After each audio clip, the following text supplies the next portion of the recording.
Alors, Marc-Lionel, on va parler de gaming et du futur du gaming. Donc, on va plonger dans les futures interfaces, dans les nouvelles expériences de jeu et dans l'immersion. Et donc, ce panel est coordonné par le studio de Nantes et on a notre animatrice du jour qui va animer ce panel, qui est Elsa Charrier, déléguée générale de Atlan Games. Et donc, je vais tout de suite lui céder la parole. Allez, bonjour, bienvenue Elsa, c'est à toi. On commence juste après Silver, notre petit jingle. C'est parti.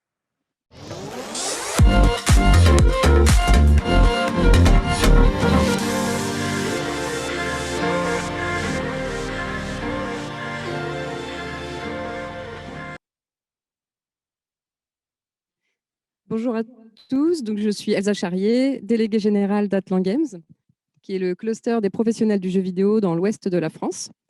Aujourd'hui, on va parler sur ce focus, on va parler gaming, on va parler des innovations et des tendances du jeu vidéo avec un certain nombre de partenaires de ce village francophone, donc, notamment avec le MCES donc, qui va représenter Marseille et le volet e-sport. On a également le collectif Walga pour les studios de Wallonie. On a également la Guilde du jeu vidéo à Québec avec Nadine Gelly qui doit être par là. Je pense que je t'ai vu, Nadine. Et on a également Hotman qui va être présent, Hotman Sassi qui est présent sur la pleine image pour l'incubateur de la pleine image donc dans les régions Hauts-de-France. Nous, aujourd'hui, on va parler de jeux vidéo parce que le jeu vidéo est par essence un vecteur d'innovation. C'est un outil qui est technologique, qui est également culturel. On est innovant sur différents volets de notre activité parce qu'on peut aujourd'hui innover sur tous les champs et tous les maillons de la chaîne de production.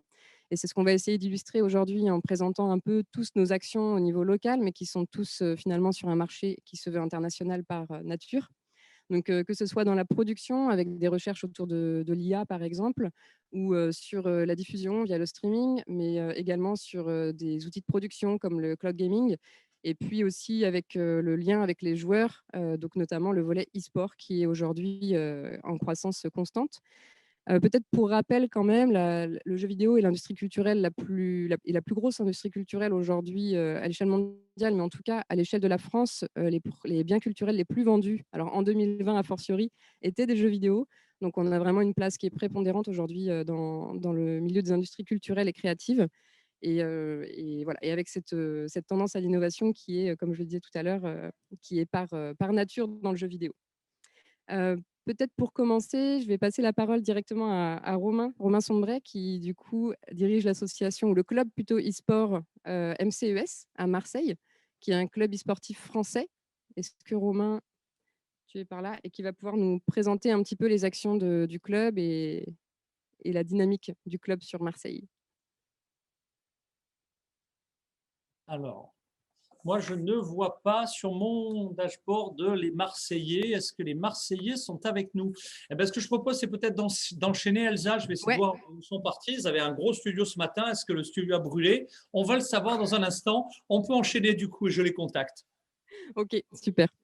Bon, du coup, on enchaîne avec Jean Grément, qui est du coup coordinateur pardon, de Walga, qui est l'association des professionnels du jeu vidéo en Wallonie.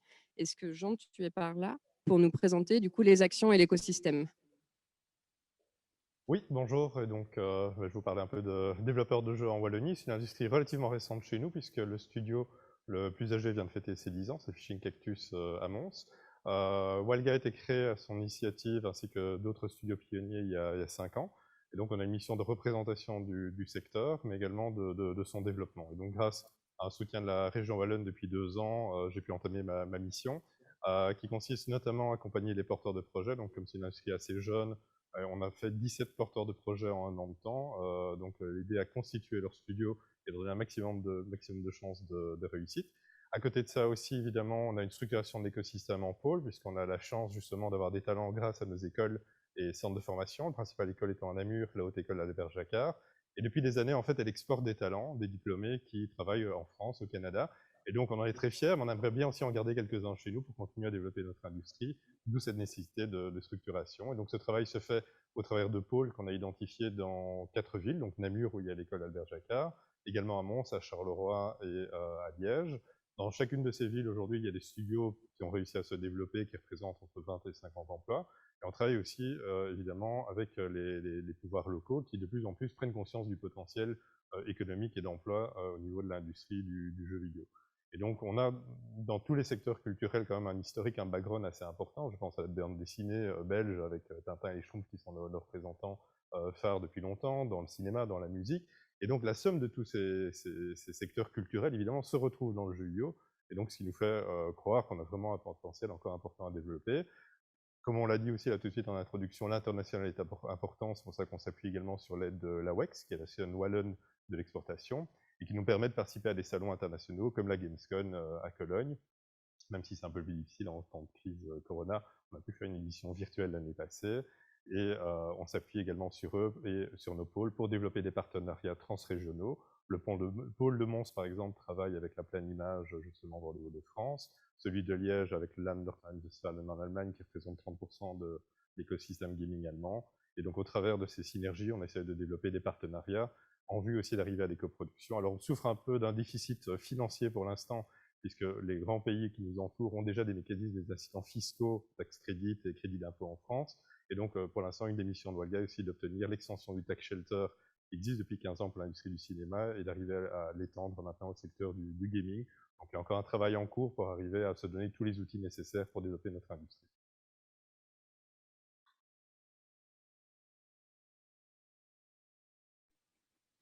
Merci beaucoup, Jean, pour cet éclairage. Je pense que ce qui est intéressant aussi dans ce que tu disais, c'est le fait que dans le jeu vidéo, on collabore énormément entre écosystèmes parce qu'on est sur une industrie qui est mondiale. Et du coup, c'est intéressant de travailler sur les coproductions également. Et ben, à suivre, c'était nous, donc Atlan Games. Donc, je présente du coup Charlotte Buchet du studio Waco Factory, et également présidente d'Atlan Games qui est avec moi sur le studio de Nantes. Et nous, on voulait faire un petit focus donc, sur vous présenter rapidement Atlan Games, mais surtout faire un focus sur une tendance qui nous semble très forte, qui est l'utilisation des outils et des techniques du jeu vidéo au service des autres industries.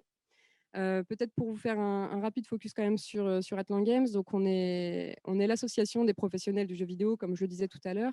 On représente une 60aine d'entreprises en Pays de la Loire et Bretagne, donc sur les 2 régions Ouest France, du Grand Ouest, quoi.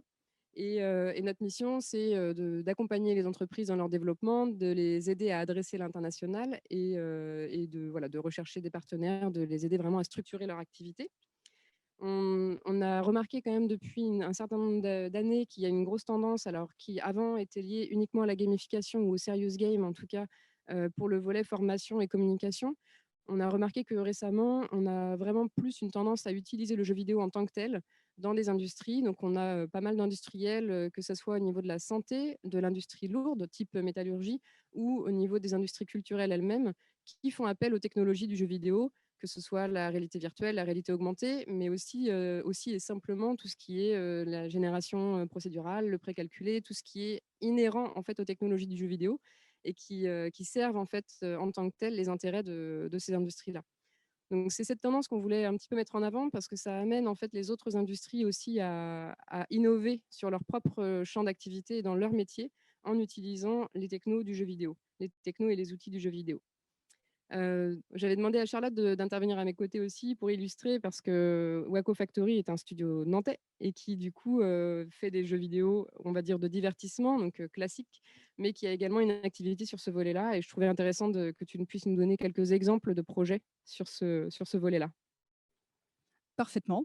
Donc, enchantée. Donc, moi, c'est Charlotte Buchet, du coup, cofondatrice de Waco Factory. C'est un studio qu'on a créé en 2017 autour d'un jeu vidéo qu'on a sorti. En fait, on l'a même créé en 2014 et on a sorti le jeu en 2017. C'est plus ça. Et à côté de ça, en parallèle, on intervient aussi sur beaucoup d'autres projets, sur des problématiques de design, que ce soit du game design ou de l'UX design. Et notamment sur de nombreuses industries, comme par exemple l'éducation. On a fait il y a quelque temps une application gamifiée pour sciences politiques, en fait, pour apprendre aux étudiants à utiliser la bibliothèque de Sciences Po. C'est vrai que c'est une question qui se posait. Donc là, on a fait une petite appli gamifiée, un jeu qui leur permet d'explorer un petit peu la bibliothèque de l'université. À côté de ça, on intervient aussi sur des applications dans le domaine du médical. Là, il n'y a pas trop longtemps, on a travaillé sur une problématique. Comment faire retourner au sport des personnes âgées ou des personnes en convalescence?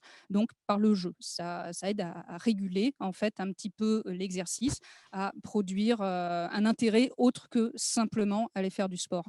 Et dernièrement, on a aussi réalisé un serious game en fait pour l'industrie lourde sur la problématique de comment est-ce qu'on peut former des ouvriers qualifiés à quelque chose comme le sablage de tubes. Donc la création entière d'un jeu pour accompagner ces techniciens sur le sablage de A à Z. Et c'est vrai qu'on voit que s'approprier en fait ces problématiques par le jeu, ça permet de beaucoup moins réfléchir, en fait, beaucoup moins faire d'efforts sur l'acquisition de compétences. Et ça plaît aussi bien aux entreprises qu'aux personnes en fait, qui utilisent le jeu pour apprendre. Et ce qui est intéressant aussi sur le volet justement du développement d'applications qui utilisent le jeu, c'est que ça développe un marché à la fois pour les clients de ces applications, donc que ce soit dans la culture, l'industrie médicale ou toute autre activité, hein, y compris le sport par exemple.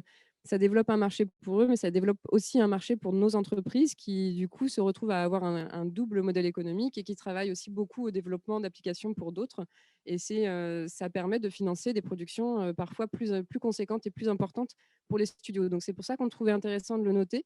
Pour des studios qu'on va dire de type indie, enfin indépendant, c'est vraiment une valeur ajoutée énorme de pouvoir proposer des services à d'autres entreprises et d'autres industries. Il y a aussi un autre point qui est important sur cet aspect-là, c'est qu'aujourd'hui, la moyenne d'âge du joueur, elle a beaucoup augmenté. Je sais qu'en France, en tout cas, les dernières études montrent que l'âge moyen du joueur est de 42 ans. Ce qui fait que les décideurs les décideurs des grandes entreprises ont également joué, ou en tout cas sont nés pour la plupart avec le jeu, et ça amène, et les salariés, les clients, tout le monde en fait aujourd'hui est joueur, et du coup ça amène une prise en main des outils basés sur le jeu qui est vraiment très vulgarisée et qui est largement déployée aujourd'hui. Donc voilà, c'était une tendance que nous on voulait mettre en avant, qui nous paraît importante pour l'industrie et pour montrer que le jeu vidéo est quand même également un outil et pas uniquement c'est d'abord un divertissement, mais c'est aussi un outil. Je ne sais pas si du coup Romain de Marseille s'est reconnecté depuis. Non, bon, peut-être pas. Si ce n'est pas le cas, je vais passer la parole à Othman Sassi, qui est Business Developer Manager pour la Pleine Image à Lille. Et pour que tu nous présentes rapidement aussi les actions déjà de la Pleine Image et de l'incubateur surtout, et quelques success stories que tu voulais mettre en avant. Yes, merci Elsa. Ben, bonjour à tous. Donc je fais en français. Hein. On ne t'entend pas, Othman. Ah. Là, c'est bon? Oui, il faut faire en français, Othman. C'est demain la Okay. session anglophone. Hein. Ok. Donc, je suis ravi. Merci de m'avoir invité déjà. Je connais pas mal de têtes. Je vois Jean de Wallonie, je vois Nadine de Montréal. C'est un plaisir pour moi d'être là. Donc, Pleine Image, concrètement, nous, on est l'incubateur. On est un pôle dédié aux industries créatives dans la région lilloise. Donc, entre Paris, Bruxelles et Londres. Concrètement, pour le jeu vidéo, Pleine Image, c'est un incubateur spécialisé dans le jeu vidéo, un centre de financement sur place, un studio, des studios forcément, dont un qui est connu qui s'appelle Ankama, une association régionale de gaming et 2 écoles sur le site, avec aussi un Playtest Center. Donc c'est un tout en un, c'est un écosystème dédié au gaming. Je vais parler plus concrètement de l'incubateur. Donc, il faut vous imaginer qu'on est dans une ancienne usine textile qui a été réhabilitée. Donc, l'incubateur, en fait, on a commencé à se positionner sur le jeu vidéo et on arrive à la 4e promotion d'incuber dans le jeu vidéo, c'est-à-dire des créateurs de studios indépendants. Donc, c'est notre 4e promotion. Concrètement, on recrute 8 à 9 projets pour chaque session avec un comité de jeux vidéo et des professionnels qui sont là pour sélectionner la qualité des projets. On a à chaque fois un kick-off et un démo day pour justement montrer ce qui arrive et aussi ce qui sort de l'incubateur. Donc concrètement, le programme dure 6 mois.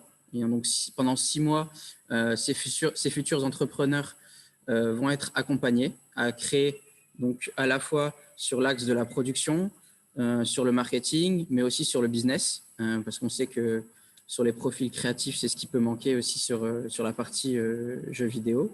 Donc, à chaque fois, les incubés ont des workshops, des sessions de mentorat et un coaching qui est individualisé. On participe aussi beaucoup à beaucoup de salons, quand il y en a. Par exemple, on a lancé la première initiative d'une délégation française à la GDC de San Francisco et on était prêt à y retourner avant que le Covid vienne tout dégommer.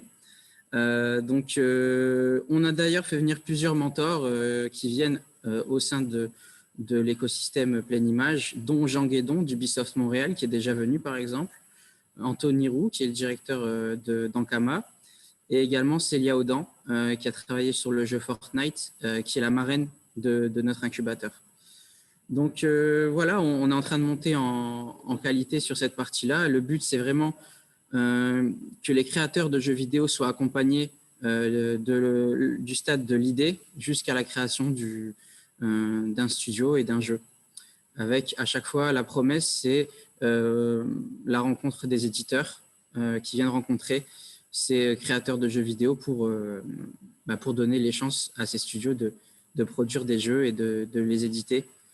Donc voilà, et puis on est aussi partenaire de plusieurs incubateurs étrangers qui sont dans le jeu vidéo, un en Afrique du Sud notamment, et aussi un au Maroc. Et on espère bientôt avec Montréal. J'attends un appel de Nadine Gély bientôt, j'espère, à ce sujet. Voilà.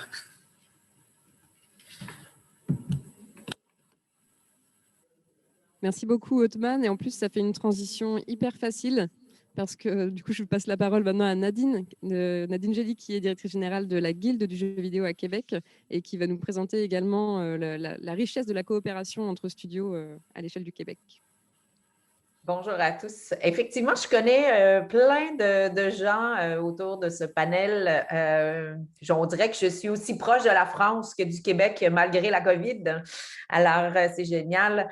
Je suis très heureuse d'être avec vous aujourd'hui. Effectivement, l'industrie du jeu vidéo au Québec, je pense que c'est la réputation, elle est faite, elle est reconnue et connue à l'international pour, enfin, on est reconnu pour notre créativité. C'est 245 membres que nous avons à la Guilde du jeu vidéo, qui est l'association qui représente l'ensemble de l'écosystème. Notre grande force, c'est vraiment que l'écosystème est fait par des très petits studios, donc des studios indépendants, 2 personnes qui travaillent très, très fort pour devenir des grands.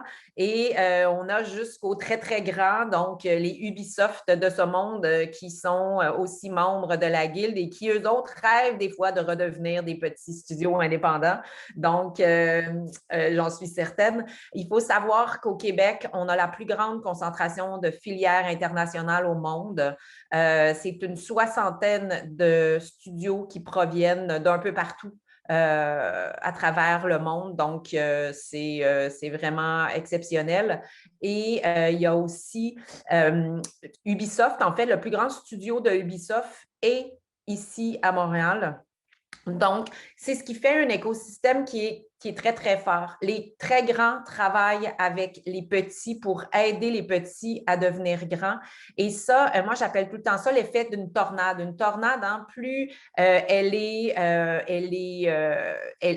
y a des maisons, il y a des vaches, il y a tout ce qui rentre dans la tornade, elle devient de plus en plus forte. C'est le même principe ici. Nous, on a l'écosystème avec les écoles et c'est une très grande concentration sur Montréal. Mais ce que l'on veut faire, c'est vraiment d'avoir de plus en plus de studios qui sont aussi dans les autres régions du Québec. Oui, on est reconnu pour notre créativité. Malheureusement, on a des enjeux au niveau de la commercialisation. Vous savez, en France, vous avez énormément de publishers, que ce soit des petits ou des grands, ou à travers le monde aussi. Et au Québec, on n'a pas du tout cet écosystème-là, ni au niveau de la commercialisation. Donc, pour nous, ça, c'est vraiment quelque chose qu'on doit travailler énormément.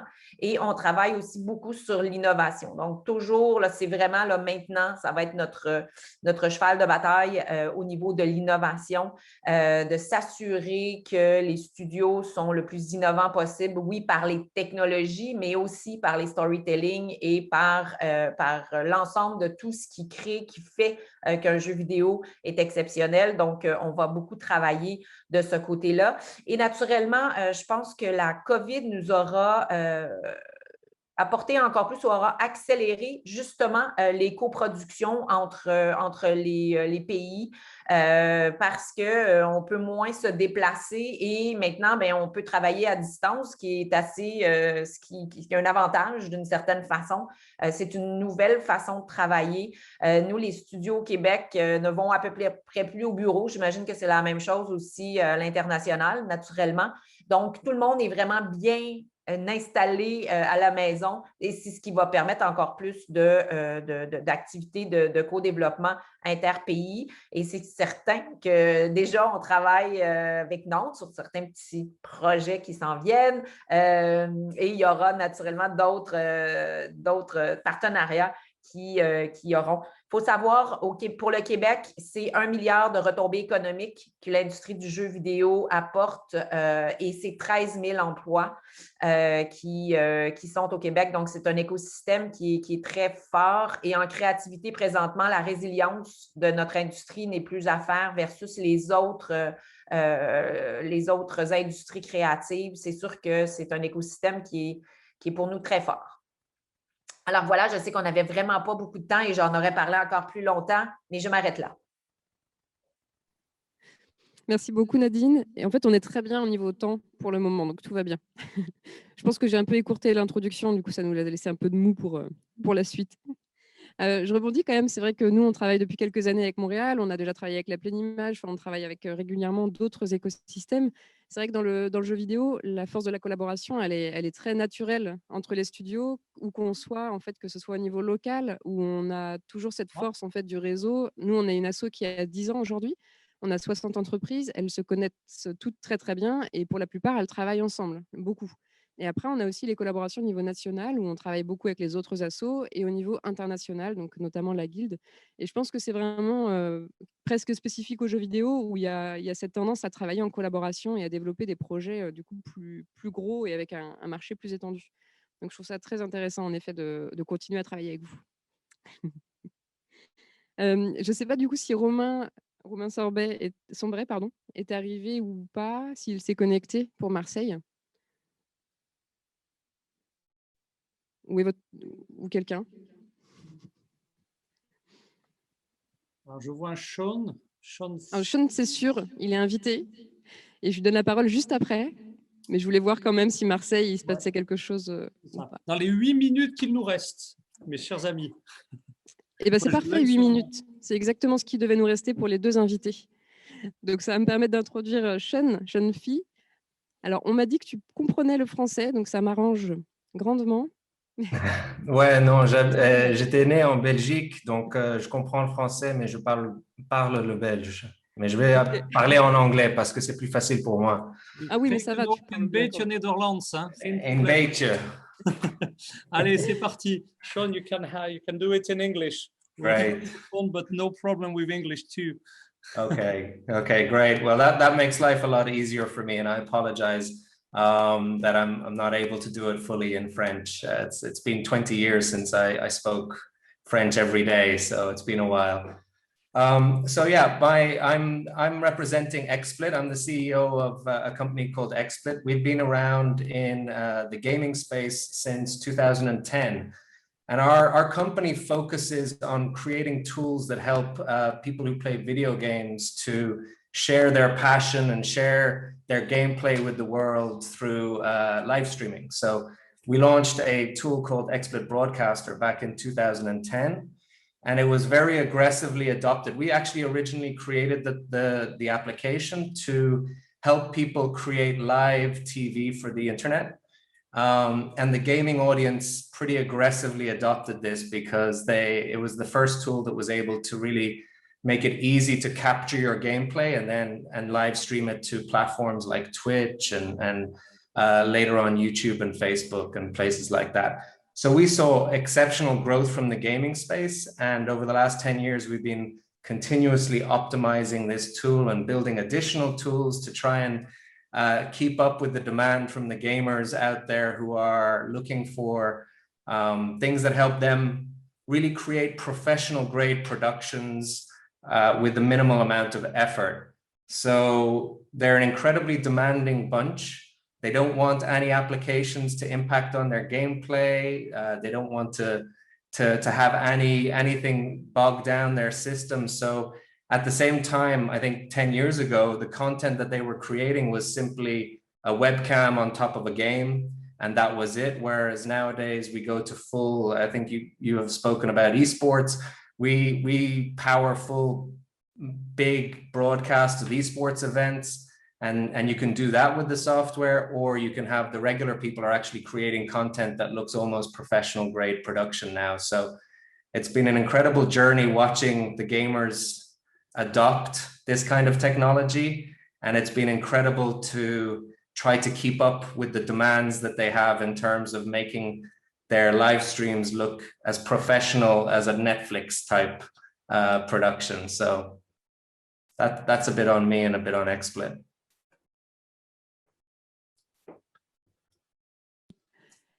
En effet, c'est vrai que le streaming et en tout cas tous les nouveaux usages, tous les nouveaux modes de consommation du jeu sont vraiment en train de révolutionner aussi cette industrie. Et je pense que si on parle de tendance du futur, il y en a une grande à ce niveau-là. Notre deuxième invité et dernier intervenant pour ce panel, c'est Patrick Lecalet de l'Université de Nantes, qui est présent du coup ici à Nantes, au studio, et qui va également nous parler, je pense, de recherche autour du streaming, si je ne me trompe pas. Bah oui, c'est de la commande, donc je vais parler de ça, ouais, merci. Et puis, ouais, essayer de faire un pont entre le streaming classique Netflix, comme en parlait Sean, et celui des gamers et du gaming, qui est un peu particulier. Tiens, je vais rebondir sur ce qu'a dit l'inventeur Gouraud au début de cet après-midi, que les images, en fait, ce qui est important, c'est qu'est-ce qu'on produit comme image. Les enjeux, ils sont sur les technologies pour pouvoir faire ça. Moi, je ne suis pas un créateur, je suis plus côté diffusion de tout ça. Mais ma mission en tant que chercheur qui travaille sur la compression vidéo, sur le streaming, c'est de m'assurer que l'intention artistique, celui qui a produit l'image, elle ne sera pas trahie par la chaîne de transmission, et que celui qui la reçoit aussi va la recevoir comme il s'attend. Et donc, à ce titre, les images de jeux vidéo ou du gaming, elles sont tout à fait particulières et singulières. Elles ne sont pas comme les images produites pour les contenus hollywoodiens ou les séries TV. Et au fond, ce ne serait pas très grave. On pourrait peut-être appliquer les mêmes recettes d'encodage sur ces contenus-là. Oui, on peut le faire, mais on n'est pas très optimal quand on fait ça. Alors, quand je dis pas très optimal, ça veut dire quoi? C'est-à-dire qu'on peut, si on regarde bien ces contenus, si on comprend l'intention qu'il y a dedans, on peut mieux les encoder. Et pourquoi c'est important de mieux les encoder? C'est parce que d'abord, on va pouvoir les diffuser sur des tuyaux, des réseaux plus contraints, d'une part. Et deuxième chose, quand on regarde l'engouement, et Sean le rappelait autour de ces contenus-là, c'est qu'il y a beaucoup de gens qui consomment ça aujourd'hui sur les plateformes. Et donc, des contenus deviennent très vite très populaires, et qu'il faut impérativement contrôler l'empreinte carbone de toute cette diffusion. Donc, en s'intéressant un petit peu plus à ce qui particularise ces contenus, on peut adapter les recettes d'encodage pour aussi contrôler l'empreinte carbone du streaming associé à ces contenus-là. Dernière chose que je voulais dire, donc au-delà de ces histoires d'intention artistique et de streaming, on a vu aussi que le gaming aujourd'hui, c'est très complexe, c'est du contenu très composite en fait. Ça peut être un jeu, mais c'est l'exemple de Sean, c'est un jeu, une webcam, d'autres choses. Enfin voilà, donc c'est des contenus très complexes. C'est du multi-contenu en réalité, c'est multimodal, et raison de plus de s'y intéresser précisément pour optimiser les recettes d'encodage. Merci beaucoup, Patrick. C'est vrai que c'est multimodal, c'est multiplateforme. Enfin, là, on l'a vu de manière évidemment très synthétique, parce qu'on avait une demi-heure pour faire le tour d'une question qui, à mon avis, est beaucoup plus large que ça. Enfin, à mon avis, plus que mon avis d'ailleurs, mais beaucoup plus large que ça. Mais en tout cas, je vous remercie tous déjà d'avoir accepté notre invitation pour participer sur ce panel. Et puis moi, je remercie aussi Nantes Saint-Nazaire Développement qui m'a permis de l'animer avec vous aujourd'hui. Voilà, je pense qu'on est arrivé au bout de notre temps, donc on a respecté cette consigne, je crois. En français, on dit souvent timing is Véran everything. de l'antenne. Je crois que la réputation nantaise de coordination, de précision, de professionnalisme ne se démentira pas avec Elsa et ses invités. Merci. Quelques précisions. Dans le jargon du village francophone, on a déjà 31 collectifs sectoriels qui travaillent sur des différents événements à l'année. Et on a 20 collectifs technologiques. Et quand on parle de gaming, on est dans la techno, puisque par définition, elle s'applique aux 31 collectifs sectoriels. Mais on n'a pas encore d'événements comme, je ne sais plus, c'est le E2, le E3 ou des événements mondiaux. On rêve, mais on n'ira jamais sans vous, hein, chers pros du gaming, on rêve d'aller créer un village francophone. Eh bien, physiquement, le jour où ça réouvre, en attendant, faisons du digital, et on fera les deux d'ailleurs, hein, le jour où ça réouvrira. Eh bien, si vous êtes prêts, nous, on est prêts, on attend vous. Merci d'avoir organisé cet atelier. Le premier, je propose qu'on fasse une bonne grosse demi-journée, voire une journée complète sur le gaming. Pourquoi pas lors du Festival de Cannes, ou alors lors d'un événement que vous-même, Collectif Gaming, aurez programmé. Merci à vous tous. On continue. Alors, je ne sais pas si Marie est encore dans le coin. Je vois le studio de Wallonia. Très bien, ça tombe bien. On se quitte après le jingle et on enchaîne avec notre prochain sujet. C'est Marie qui s'y colle.